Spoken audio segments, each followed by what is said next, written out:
बाईस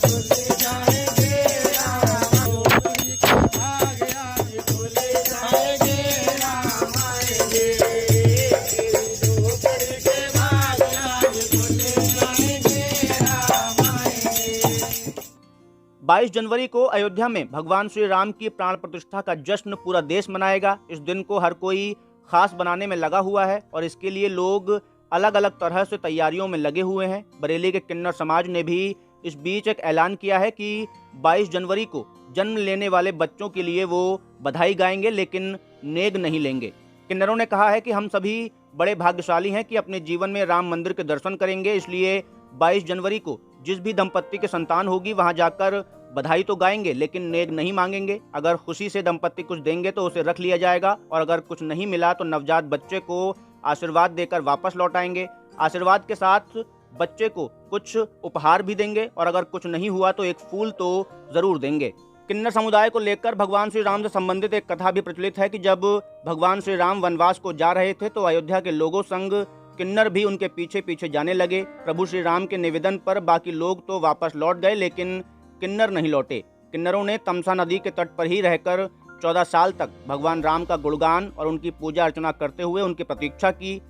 जब भगवान राम वनवास पूरा कर वापस लौटे तो उनके प्रति किन्नरों का समर्पण भाव देखकर किन्नरों को वरदान दिया कि संतान होने पर किन्नर घर में बधाई गाकर नवजात बच्चे को आशीर्वाद देंगे तो वहां खुशहाली बनी रहेगी।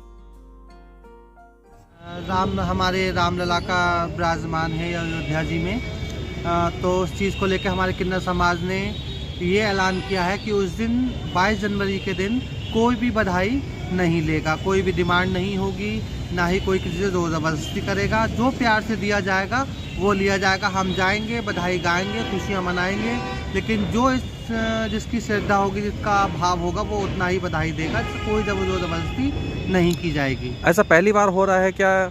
हाँ जी बिल्कुल 500 सालों में पहली बार हो रहा है ये कि किन्नर समाज को ये करने का आगे बधाई के उपलक्ष्य में जो किन्नर लेते थे बधाई, वो पहली बार होगा कि रामलला के जन्म उत्सव के लिए और जो प्राण प्रतिष्ठा की जाएगी उसकी खुशी में उस दिन बधाई कोई भी जोर जबरदस्ती या कोई भी डिमांड नहीं करेगा।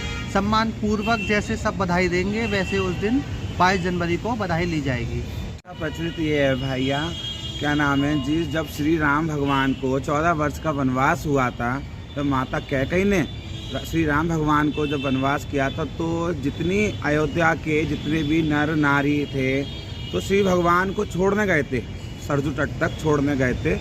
जब उन्होंने कहा कि नर अपने घर को जाओ और नारी अपने घर को जाओ, ठीक है ना, तो कह दिया। वहाँ पे कुछ शिकंडी खड़े हुए थे, यानी हमारे किन्नर समाज के जो थे बड़े बुजुर्ग हमारे थे वो वहाँ पे खड़े हुए थे, जिन्हें कहते हैं हम लोग अपने उसमें कहते हैं माइयाँ। हमारे माई लोग जो थी वो वहाँ खड़ी हुई थी। तो श्री भगवान ने कहा नर अपने घर को जाओ, नारी अपने घर।